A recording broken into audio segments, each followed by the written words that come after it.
Au temps du roi Louis XIV, chaque jour, venant des campagnes autour de la bonne ville de Paris, 6000 paysans s'acheminent vers la halle, portant provision de légumes, de fruits et de fleurs.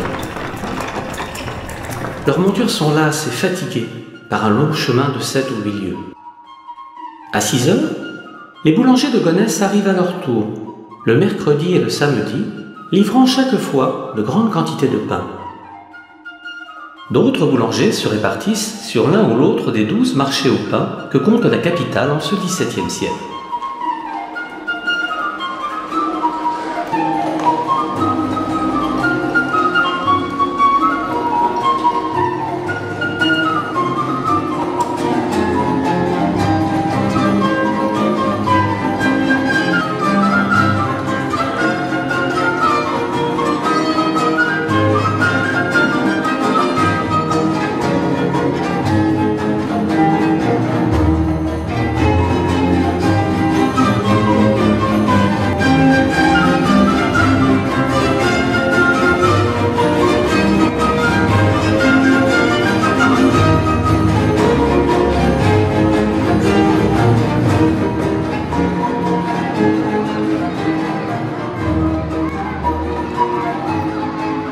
On dit que par ordre de ces messieurs du Parlement, il ne peut se vendre de pain venant de Gonesse qui soit au-dessous du poids de 3 livres. Voici sur l'étalage du gros pain de 5 livres. On m'a assuré que le maître d'hôtel de la marquise du Vigan à Saint-Germain-des-Prés le payait 10 sols. Il y a là aussi du gros pain de 8 livres et des petits pains de Gonesse qui coûtent 2 sols. Que les gens du Prévost veillent à ce qu'ils soient comme l'aimait jadis notre reine Marie, mère de notre roi, et surtout de bon blé, de pâtes bien levées et cuits bien à propos. Les gens du Prévost sont bien là pour faire respecter le règlement de monsieur le lieutenant général de police. Seulement du levain et pas de levure, comme il se doit pour un pain blanc et de pâtes bien fermes.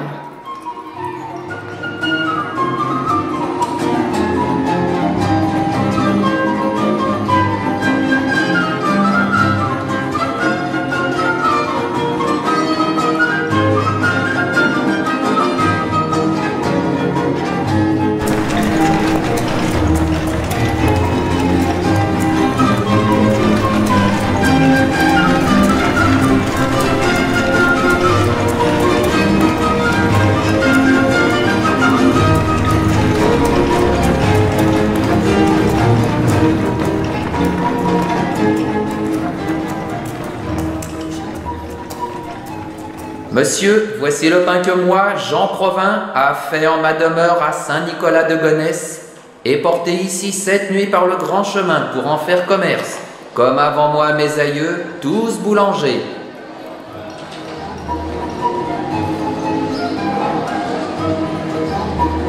Je me nomme Étienne Laparlier et suis son parent par ma mère, Angélique Provins.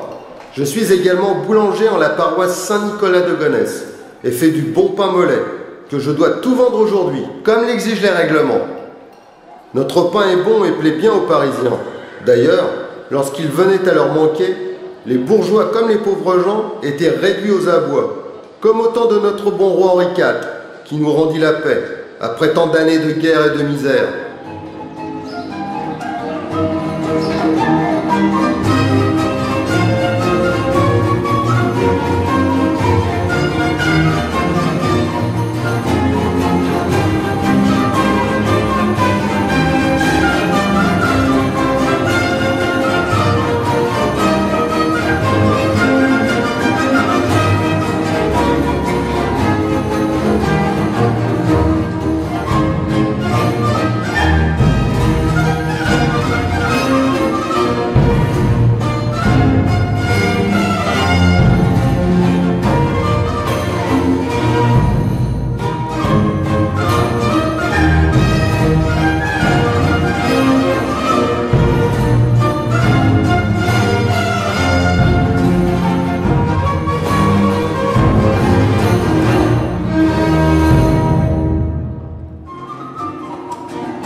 Nous sommes en l'an de grâce 1590.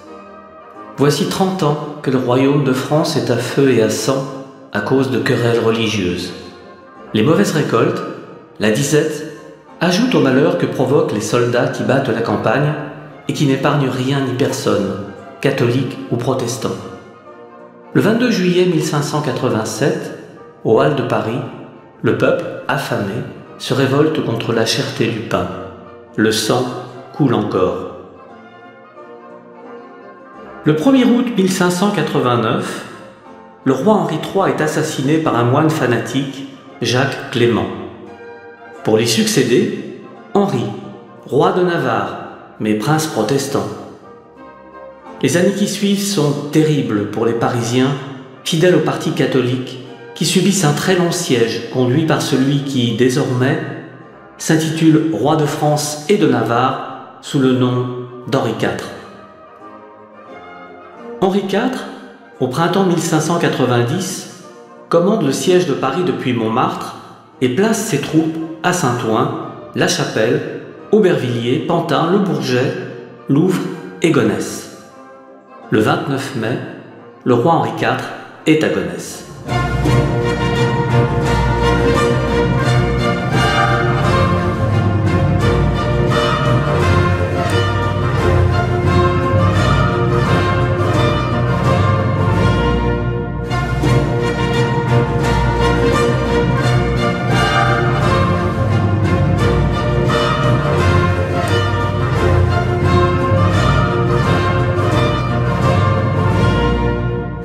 Chers et bien-aimés, ayant délibéré de ranger à leur devoir nos ennemis rebelles qui occupent à présent notre ville de Paris, nous avons pris tous les passages des environs, en sorte qu'il n'y entre à présent aucune vivre ni commodité. Nous espérons, avec la grâce de Dieu, en avoir une bonne issue, et après la prise de la dite ville, établir tel ordre en nos affaires à tous nos bons sujets. Par fidélité et bon service, vous avez acquis telle part en nos bonnes grâces dont nous vous ferons sentir les effets. Continuez donc en ce bon devoir et croyez qu'il n'y a jamais eu de roi qui ait plus de volonté de vous tenir en sa protection que nous. Donné en notre camp de Gonesse, ce 29e jour de mai 1590, le roi Henri.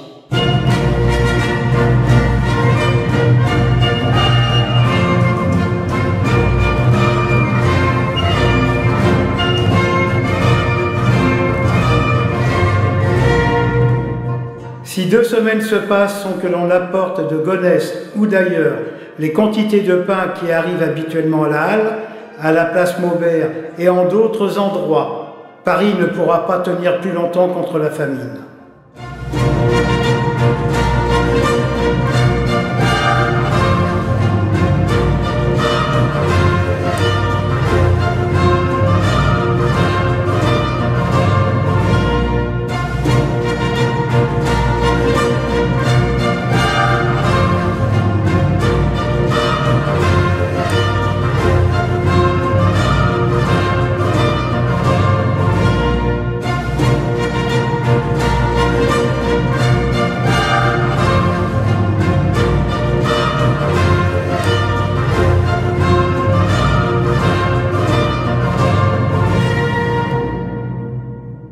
Le roi se trompait. Les mercenaires espagnols parviennent à briser le blocus de Paris. Alors qu'il tient conseil à Gonesse, Henri IV décide de licencier son armée. Quelques mois plus tard, le bon roi Henri aurait imaginé pénétrer dans Paris non par la force, mais par la ruse.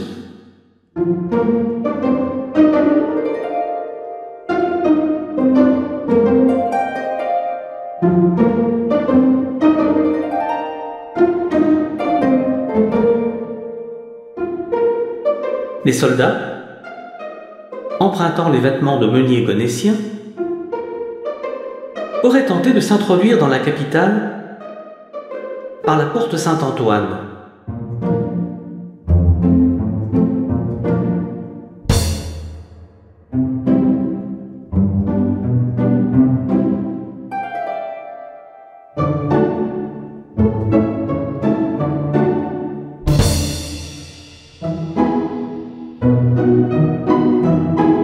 succès.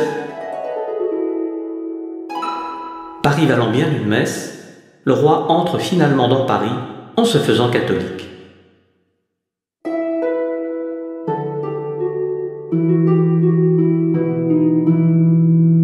La paix est revenue dans le royaume de France. Les Parisiens sont de nouveau approvisionnés. À Gonesse, plus de 100 boulangers, mais aussi des meuniers, qu'on nomme aussi fariniers, s'affairent à produire ce bon pain si renommé qu'ils vont livrer sur les marchés. Mais quel en est le secret? Le pain doit avoir 3 qualités pour être utile à la santé. La farine doit être de bon blé et n'être point aigre, échauffée, empuantie ou gâtée. La pâte doit être bien levée, fermentée au levain. Enfin, le pain doit être cuit bien à propos. Nous, boulangers de Gonesse, contrairement à ceux de Paris qui nous cherchent souvent querelle, n'avons jamais ajouté à notre gros pain de la levure de bière, pourtant interdite par la faculté de médecine. J'ai écrit à ce sujet à monsieur de la Reynie, lieutenant général de police, disant m'être informé de ces choses auprès des boulangers de ce lieu. Il est aisé de faire toutes sortes de très bons pains sans aucune levure, lui ai-je assuré. Et nos boulangers sont prêts à en faire l'épreuve. Pas plus que nous n'utilisons le lait, ni le sel, ni le beurre, seulement de la farine et de l'eau. L'eau est bonne pour pétrir si elle est bonne à boire. Elle est propre à la boulangerie si les légumes y cuisent aisément. Si elle dissout facilement le savon sans faire de coagulation, ni crème, ni précipité. L'eau qui chauffe plus vite est meilleure que celle qui est difficile à chauffer.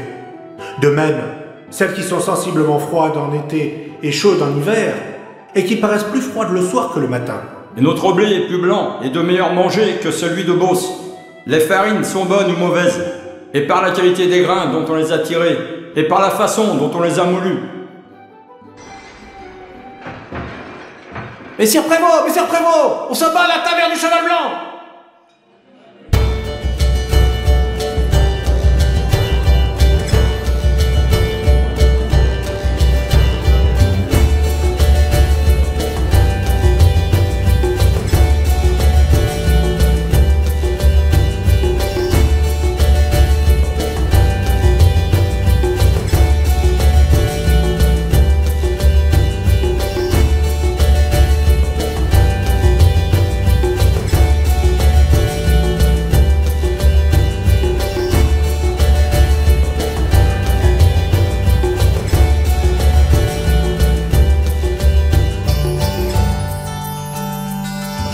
N'imaginons pas notre bourg de Gonesse exempt de troubles à l'ordre public. Le soir venu, mais aussi dans la journée, les rues et les tavernes sont parfois le théâtre de règlements de comptes assez musclés. À l'auberge du Mouton, place du Châtel, à celle du Lion d'Or ou encore au Cheval Blanc, le vin échauffe les esprits. Les affaires de filles séduites, d'adultère ou de vol se règlent souvent à coups de pied, à coups de poing ou de manches d'outils. Tout le monde venge d'offense, les boulangers autant que les autres.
La fille du boulanger Félix est enceinte de 3 mois des œuvres d'un meunier originaire de la paroisse de Garges, lequel cherche à se défiler.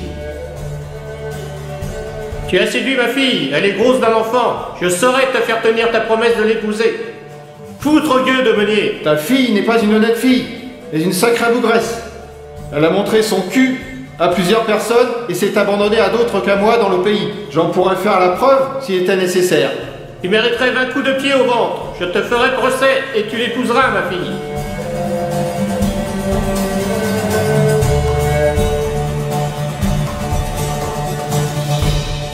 Dans la rue, le curé de Saint-Nicolas, alerté par le vacarme, tombe sur un ouvrier chahuté par deux jeunes gens. Il l'entend blasphémer. Sacré mon Dieu! Bande de fiefs et coquins! Passez votre chemin! Pourquoi jures-tu et insultes-tu le saint nom de notre Seigneur? Toi, curé, tu n'es qu'un bougre, un sacré bougre! Je me plaindrai, et j'obtiendrai réparation.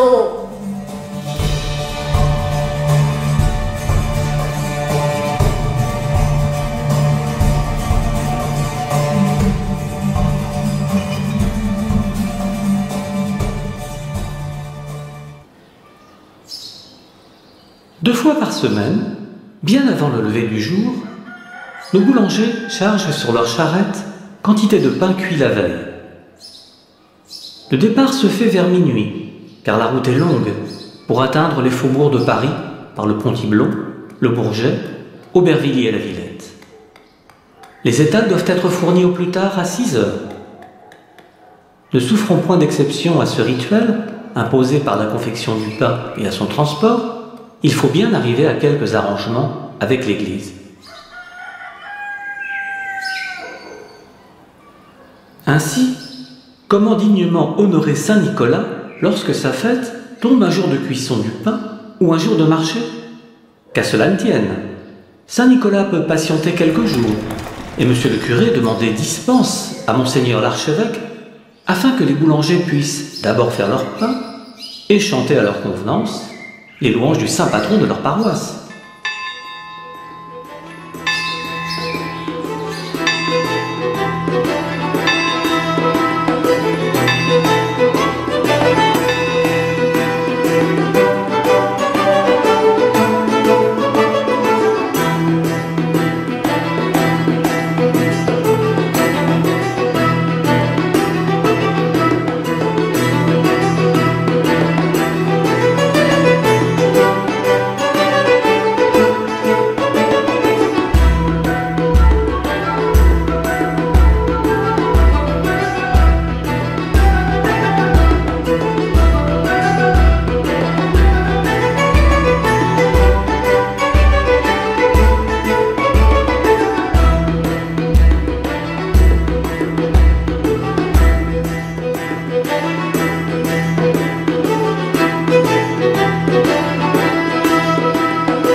Le chargement est fait.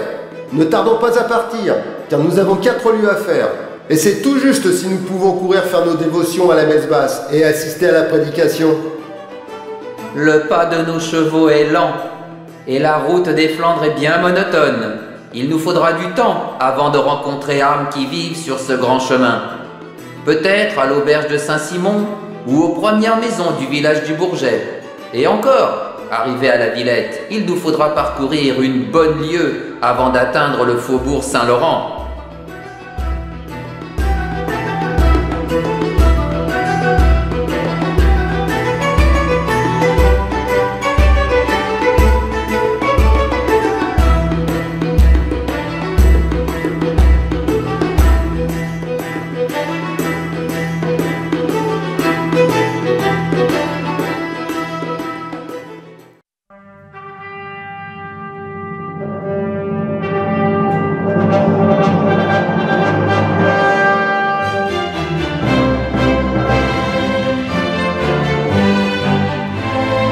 Louis XIV n'est encore qu'un enfant. Le royaume de France est gouverné par sa mère, la reine Anne d'Autriche, et par son principal ministre, le cardinal Mazarin. Ce dernier gouverne avec autorité, au mépris des privilèges des parlementaires, et alourdit le poids des impôts, notamment pour financer la guerre menée contre l'Espagne et contre l'Autriche. À Paris, le mécontentement s'amplifie de jour en jour, et le bras de fer entre Mazarin et les parlementaires tourne rapidement à l'affrontement. Au début de l'année 1649, le cardinal ordonne le siège de Paris et met le jeune Louis XIV en sûreté au château de Saint-Germain.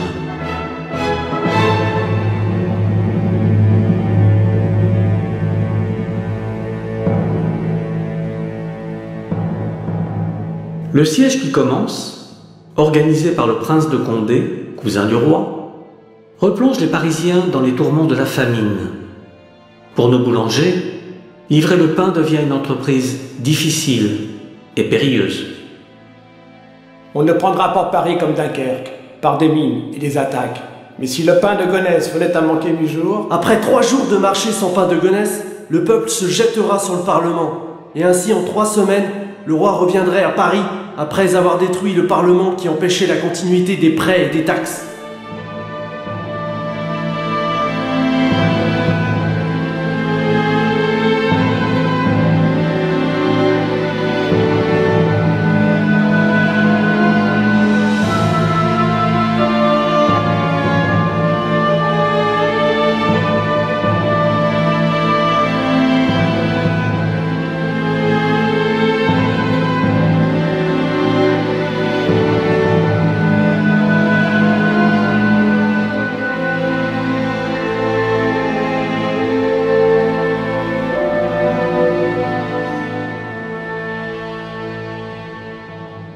Le prince de Condé avait juré de faire jeter à la rivière toutes les farines de Gonesse et des environs pour nous affamer. Mais nous l'avons joué en sortant à la nuit avec nos 1500 chariots et nous la ramenons, cette farine dont on entend nous priver. Voilà la belle affaire.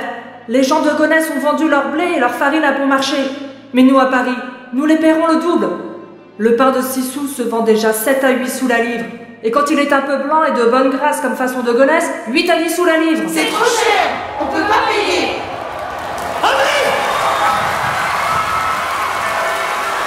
Chassons le cardinal et vive le roi! Dis donc toi, qui es-tu pour commander ainsi au peuple de Paris? Je suis François de Vendôme, duc de Beaufort, serviteur du roi et de l'État! Vive Beaufort! Maintenant!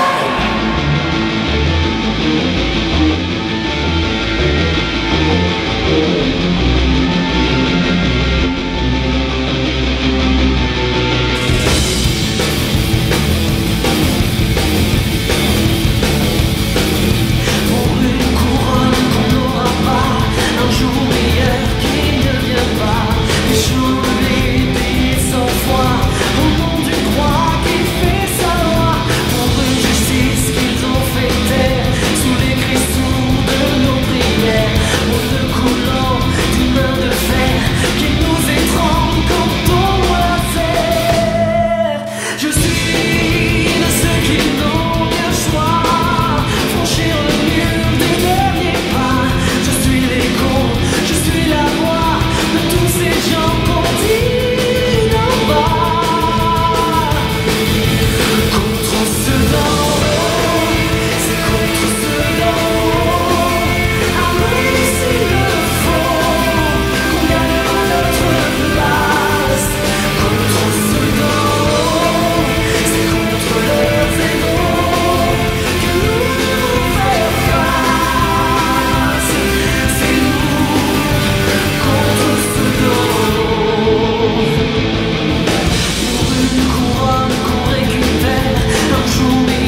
Mazarin fait la paix avec ces messieurs de la Cour des comptes et de la Chambre des comptes.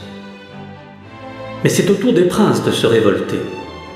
À leur tête, Condé, qui désormais convoite la place du cardinal, mais aussi le duc de Beaufort, la duchesse de Longueville.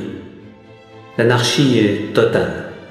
Fatigués de tant de misère et de privations, les Parisiens ouvrent les négociations et Louis XIV peut entrer dans Paris en octobre 1652. De nouveau, nos boulangers peuvent reprendre le grand chemin.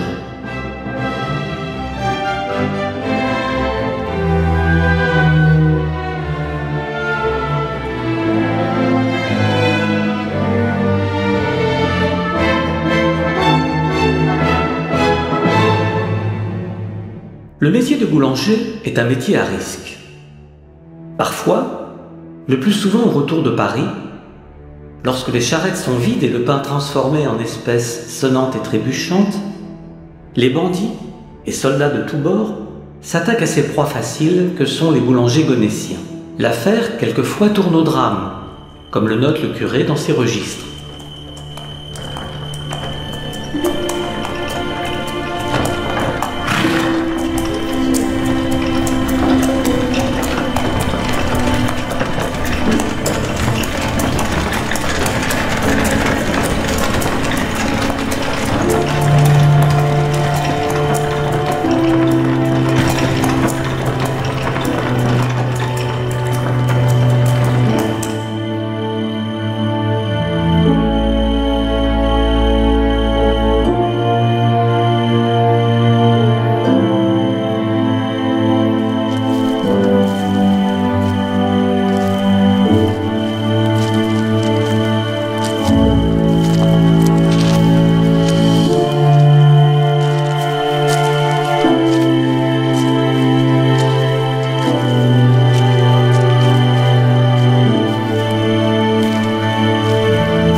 Le mercredi 25 septembre 1652, les boulangers allant à Paris ont été attaqués sur le chemin au-delà du Bourget par les gendarmes de la garnison de Lagny. Ils sont morts. Ils ont été rapportés à Saint-Nicolas de Gonesse, à savoir Jacques Paris et Simon Godepin, qui ont été tués sur la place, et Christophe Laparlier, après avoir été frappé, a été porté à la Villette, où il a été confessé et a rendu son âme à Dieu.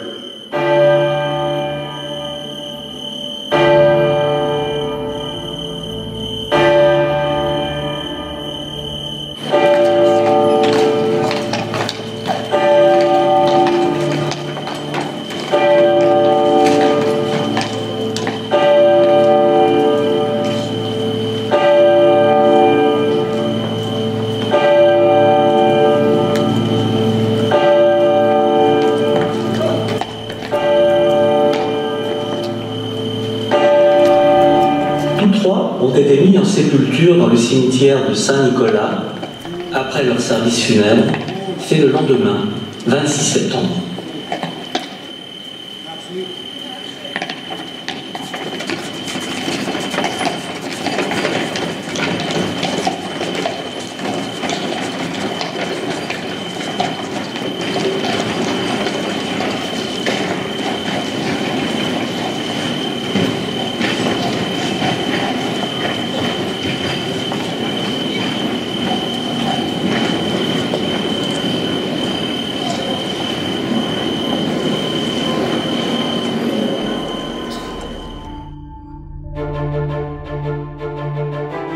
Il était 8 h du soir. Mon cousin Cornouillet, celui qu'on nomme Saint-Jean, était avec moi.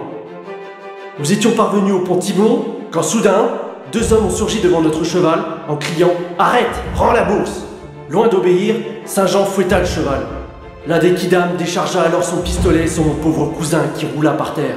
Grâce à Dieu, et alors que ces bandits le croyaient mort, il se releva et laissa les bandits tout surpris d'avoir manqué leur coup. De dépit, ils ont tiré une seconde fois, et par miracle, voyez son chapeau percé par la balle. Mon brave cousin nous a sortis d'affaire.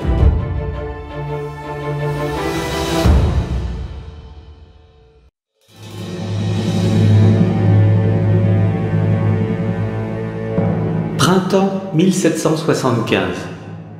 La colère gronde à Paris, à Versailles et dans les campagnes alentours. En cause, la mauvaise récolte de l'année précédente, mais aussi les mesures décidées par le gouvernement tendant à libérer les prix des céréales. Si l'objectif du ministre Turgot était d'encourager la libre circulation des grains, le peuple voit dans cette politique la cause de la cherté des farines et du pain.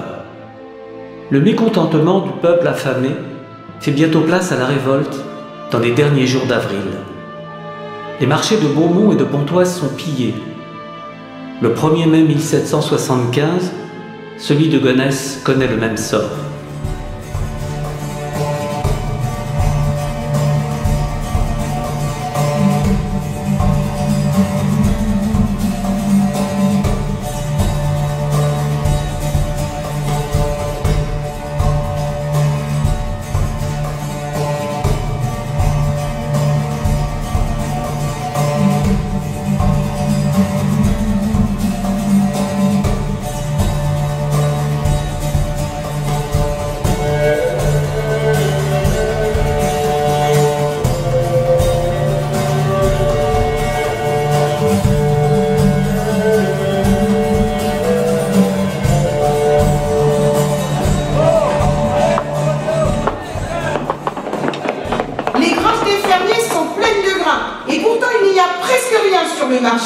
C'est sûr, les laboureurs nous affament en gardant le blé pour le vendre plus cher. Ils n'ont pas le droit, on veut du pain. Allons chercher les autres, suivez-moi. Il n'y a plus de farine, il n'y a plus rien. On dit que les fermiers de Louvre ont cédé leur blé à raison de 12 livres le sétier à des paysans en colère, et qu'on a même vu des femmes emporter des sacs sans les payer. Nous avons faim, on veut du pain. On partira pas. Oui, il faut taxer le blé dans toute la région. Et au même prix, 12 livres, pas davantage. On veut du pain, on a faim. Turgot et le roi ont décrété la loi martiale et veulent punir de mort ceux qui ont faim. On n'a pas assez d'argent. On veut du pain, on meurt de faim. Du pain pour nos pauvres enfants. On a faim, on veut du pain. Ils vont mourir de faim. Mourir de faim ou être tués, ça nous est bien égal. Le blé à 12 livres. Allons rejoindre les autres, suivez-moi. Allez, venez, en route. Demain, je vous le jure, nos enfants mangeront, nous aurons du pain. Ouais.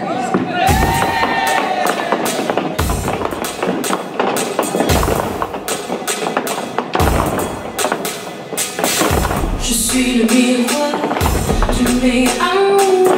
J'ai prié le soir pour te faire voir le jour. Et depuis, tu t'es perdu dans d'autres vies. Au nom du pouvoir, tu changes de discours. Tu penses tout savoir. L'ambition te consomme, l'ambition te consomme. Tu oublies la femme qui t'a offert la vie. Ils sont fous, ils sont fous.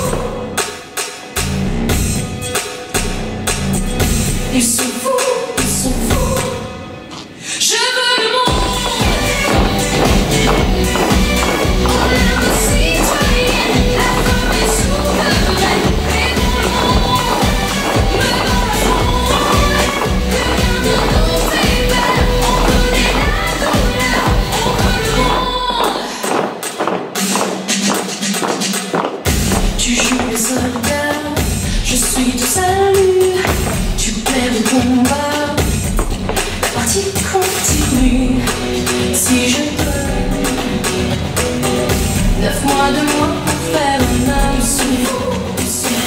dans cette corrida.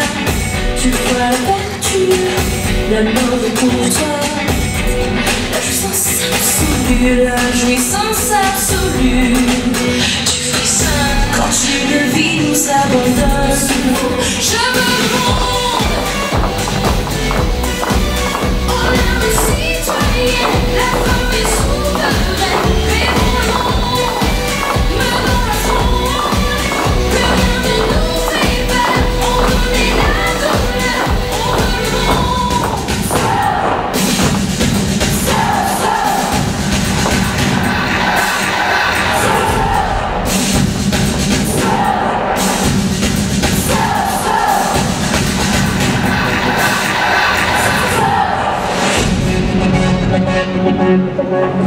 Je suis le monde, puisque la terre est ronde comme une mer féconde. Je veux le monde sans les jours sombres, assez de la douleur, je la connais par cœur. Je veux le monde, oh l'âme citoyenne, la femme est souveraine. Vivons le monde, menons la fronde, plus rien ne nous fait peur. On connaît la douleur, on veut le monde. Oh l'âme citoyenne, la femme est souveraine. Vivons le monde, menons la fronde, plus rien ne nous fait peur. On connaît la douleur, on veut le monde. Le roi a cédé. Grâce nous sera accordée. Le ministre est renvoyé.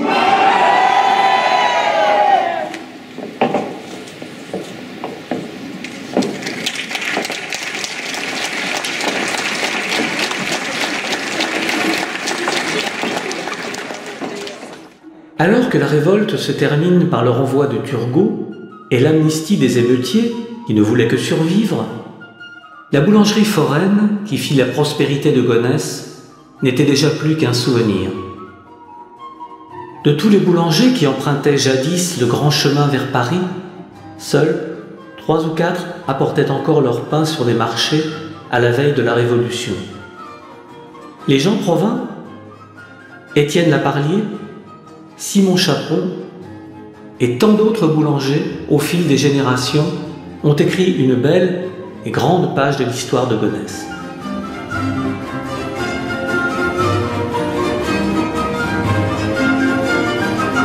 D'autres personnages, gens du peuple, bourgeois et notables, mais aussi rois et princes, ont également rendu célèbre dans tout le royaume de France ce fameux pain qui a fait, dans les temps heureux comme dans les heures tragiques, la renommée de Gonesse, la ville aux 100 boulangers.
La mort est pour toi la jouissance.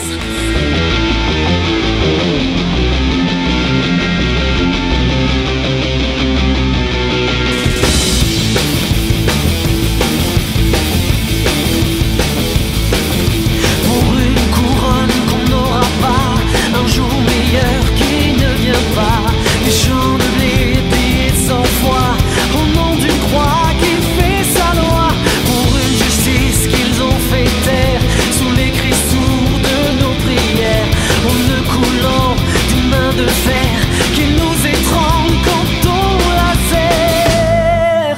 Je suis de ceux qui n'ont qu'un choix, franchir le mur des derniers pas.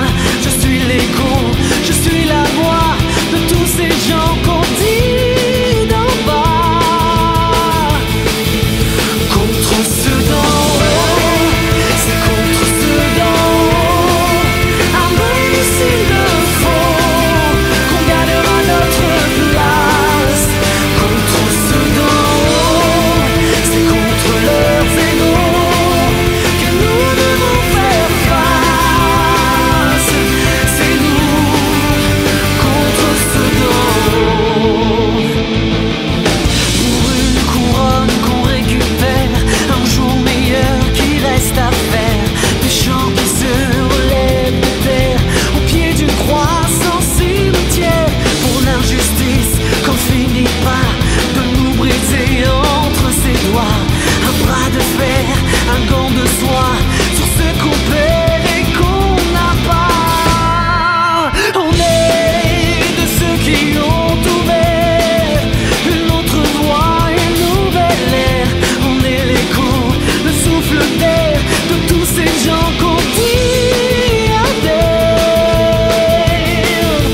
Contre ceux d'en haut, c'est contre ceux d'en haut. À même s'il le faut, qu'on gagnera notre place. Contre ceux d'en haut, c'est contre leurs égaux que nous devons faire face. C'est nous contre ceux d'en haut.